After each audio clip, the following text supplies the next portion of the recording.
need you.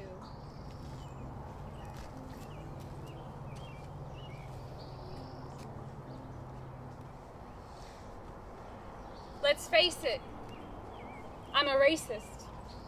Been living in a bubble of comfortability, reading headlines of bombings that don't really affect me, at least not immediately. But I keep my feet on the ground and my head down.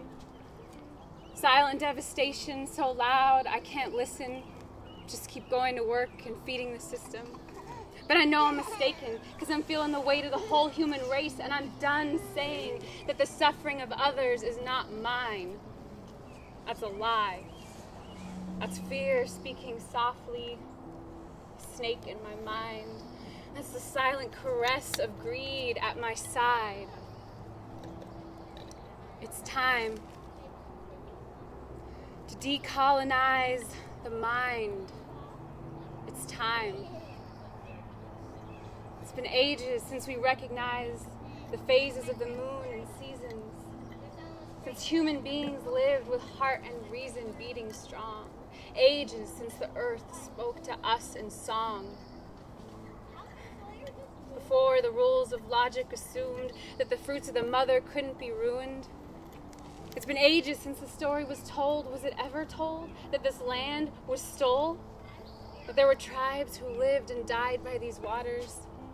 There were children and elders and mothers and fathers.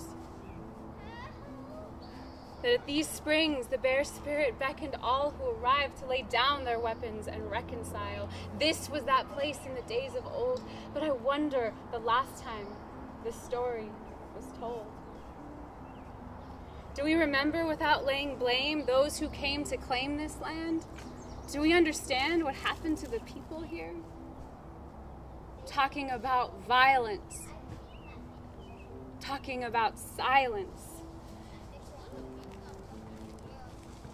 Children taken to boarding schools, where white men made up new rules set to undo the divine connection, the rejection of tradition, remaking people for mechanization. Children raped and killed. Papers signed, pockets filled, changing spirit into fear, while the people they learned to revere money, and it cast its shadow spell. Slowly the people, they became unwell. Today I heard a story. A woman from the Klamath tribe whose grandmother rejects the songs. Her grandmother tells her that the Wicked Lodge is for witches, not for God. A Klamath woman who sees her men with no reservation fight and steal in desperation, with sickness in their heart, drink their pain and come apart. Families live in shame and poverty, and I ask you, do we retain the memory of these people, of this land? My friends, do we understand the history that went untold, the history buried long ago? Let's face it, I'm a racist. Most of the time, I don't mind. I stay complacent, stay confined to my world, to my life. Until I listen to a story. Really listen to a story. Let it change me. Begin to recognize truth. That woman's story, that wasn't the end. It just begins. A woman from the Klamath tribe, living in a wounded community, discovers her immunity in prayer. She relearns the songs, rises strong, teaches her children, wears her skin and her tradition proud. This is resilience.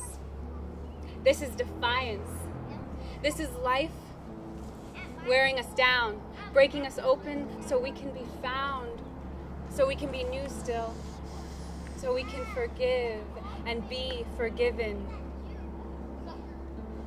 This is our potential, renewed and filled.